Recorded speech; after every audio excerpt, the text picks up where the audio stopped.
everyone, welcome back to Black Moon Coven. So tonight we're going to be doing yet another DIY. I'm going to be showing you how to make this bone and feather charm. If you haven't watched my jewelry showcase video, which you should, I talked a little bit about this charm and I asked if anyone was interested in, me showing you how to craft it, and some of you were interested. So here's the video. We are going to be talking about how to craft this charm, how to enchant it, and just basically what is the symbolism and what it means. So why did I pick these specific objects for this charm is because I wanted a charm or a talisman to wear to kind of aid spiritually in my craft. I wanted to make me stronger, more powerful, more intuitive. So basically overall witchy. I wanted it to be a power talisman, essentially. So the reason why I picked bone is because it helps you connect to not only the earthly spirits, but to the spiritual world. And it symbolizes strength and power and just the bridge of life and death and that control over that. So it's a very, very powerful talisman, the bone. Any type of bone, really, because it comes from a dead animal, essentially. And if you're squeamish about using bones, you could use crystals instead. If you still want to make this charm, you could use a crystal instead and just apply the feathers. These are fake feathers. They're not real. Got it from a craft store. This is a real bone, by the way. But like I said, if you are squeamish about using bones or any animal products, you can use a crystal. The feathers stand for freedom and intuition and just connecting with the air element a little bit more. And the bells help ring all of these powers together and help kind of ring it in. Plus they ring in a lot of positivity as well. So this is just a power talisman, and I actually put little protection seals on top of this bone. So not only does it aid in power and strength and wisdom for me, it also provides protection as well. So this is just a really nice little charm, and I'm going to be showing you how to craft it. So I am going to be using another bone. So again, if you are squeamish about using bones, you could use another little charm that you have, or you can use a crystal. So really good power crystals are moonstone or quartz, obsidian I like as well. So the items that you are going to need for this project is a bone. This is actually a little squirrel bone that I harvested from this past spring. You're going to need some feathers, and these are from a craft store. They just sell them in bags, so I bought a whole bunch because I really like utilizing feathers in my craft. And then some bells. These bells are actually from cat collars. So if you want these little teeny tiny bells, they usually sell them with like cat collars and things like that. And I have a lot of cats, so I have an abundance of these little bells, and I like to use them on little charms. You can also find little bells at the dollar store or maybe online, but I bet that's going to be a little expensive. So just look around your house for anything that kind of jingles and jangles, if that's what you want to put into your charm. If you rather skip that step, that's completely up to you. Other than that, of course, you're going to need some cording. This is hemp cording. You don't have to use a specific, cotton or hemp cording. You can use leather, you can use twine, you can use whatever you really want. You could even use yarn, I guess, but it would be a little scratchy, so just kind of be careful because it is going to be resting against your skin, and you're going to need a pair of scissors. So that is going to be it, and we're going to be showing you how to cleanse the items firstly, because you want them to now serve a purpose, and then we're going to be showing you how to enchant the items into a collective charm. Okay, so enough talking, let's get into the tutorial. So the very first step is we are going to be cleansing these items. So you're going to take your fumigation method or whatever method you choose, and you're going to be envisioning, what I like to envision is a blank piece of paper or a blank canvas that you're kind of cleaning the object of all of its past purposes, because now it's going to serve a new purpose.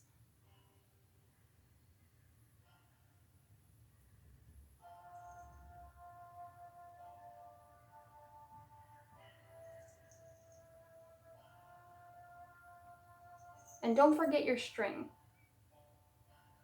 Just kind of hold it underneath it, pass it through it. Don't forget to cleanse your string. Okay.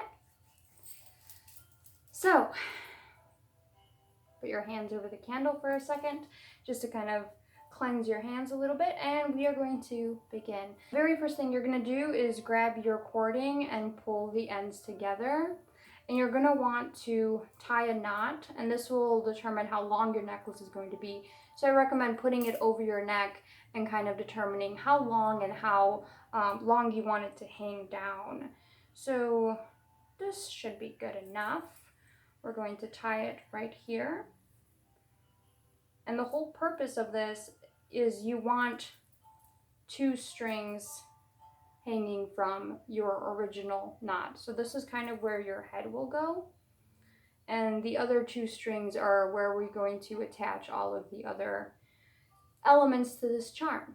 So you have your 2 strings. So from then on, you could start assembling your charm. And what I like to do is take the bone first, pull the strings together, take the bone first. And if you are using a crystal, I recommend you wire wrap it first.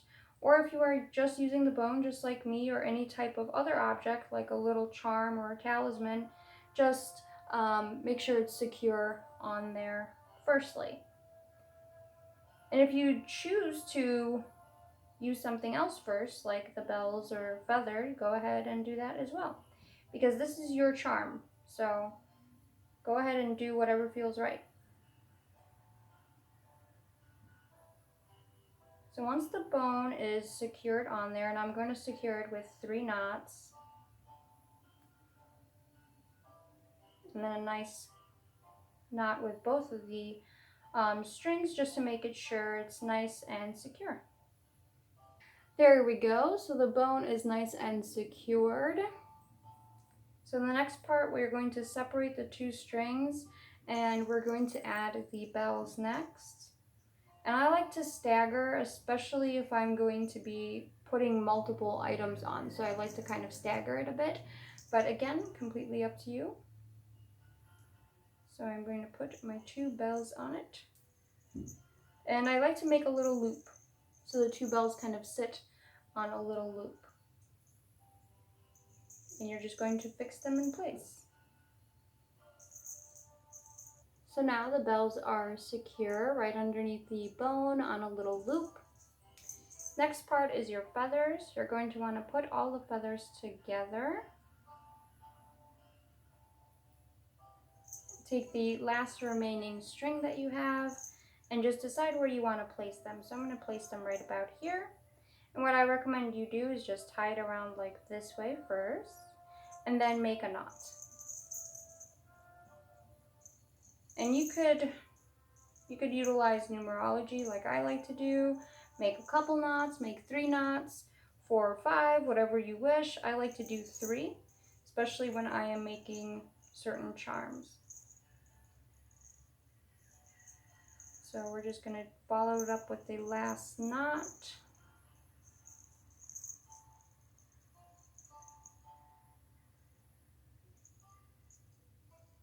Okay. So now the charm is essentially done. This is kind of what it looks like. It's a little rough draft. So now what we're going to do is take the excess of the strings here, and we're going to kind of wrap it around themselves so it creates a more little decorative piece, and it's kind of more like one piece. So we're just going to wrap them around.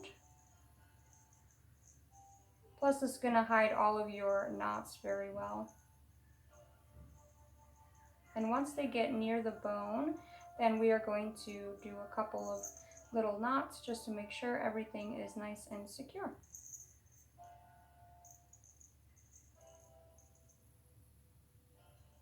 So again, you could finish it up with 3 knots or however you wish.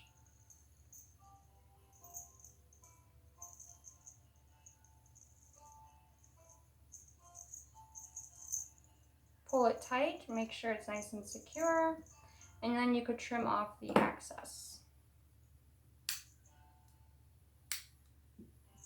Okay, so here is our bone and feather charm.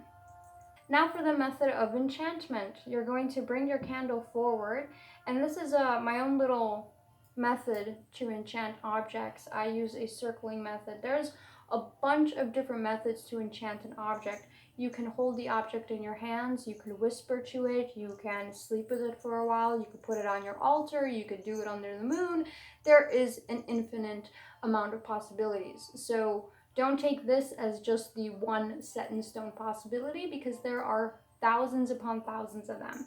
So what we're going to be doing is we're going to be using the candle flame to bless this object and to consecrate it and to give it a purpose.